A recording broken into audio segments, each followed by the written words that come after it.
And people living at Miami Hills apartment complex in South Bend say they are finally seeing some change. Yeah, we've told you about complaints of mold, wild animals, and faulty appliances in the units. WSBT 22's Lauren Becker is at the live desk for us. And Lauren, the apartments in this government-subsidized complex haven't had any major investments since the 70s. Yeah, Dane, Common Council member Jake Teshka says it's been decades since they've been worked on. And we talked with tenants less than a month ago about their unbearable living conditions. And since running that story, changes are starting to happen. The owners even flew in yesterday from California to meet with Teshka about what it will take to fix the apartments. And then we were having trouble with our refrigerator.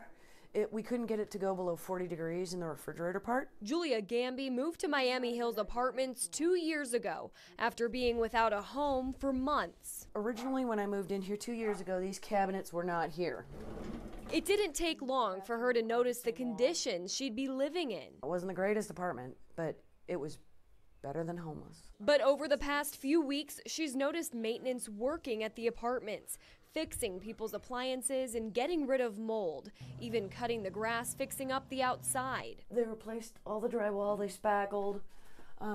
We still need a new medicine cabinet, but yeah, the medicine cabinet does not wiggle when you press on the wall. Gamby also has a new refrigerator, and all the mold in the walls and cabinets is gone. So we have brand new cabinets here because these were rotting out, and you know, they spackled and painted, and there was a water stain here on the ceiling. The conditions prompted Councilman Jake Teshka to get involved. He told me by phone tonight he's committed to working with the owners to make the apartment complex clean again.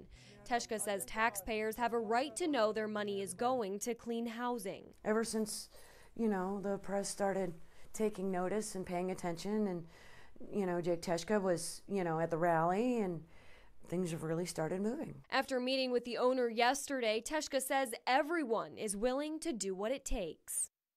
Teshka also told me he'd love to see a complete renovation of Miami Hills apartment complex. He says the owners were not engaged until the living conditions were exposed a few weeks ago, and he says the city is committed to help and ready to turn the place around. At the live desk, Lauren Becker, WSBT 22 News.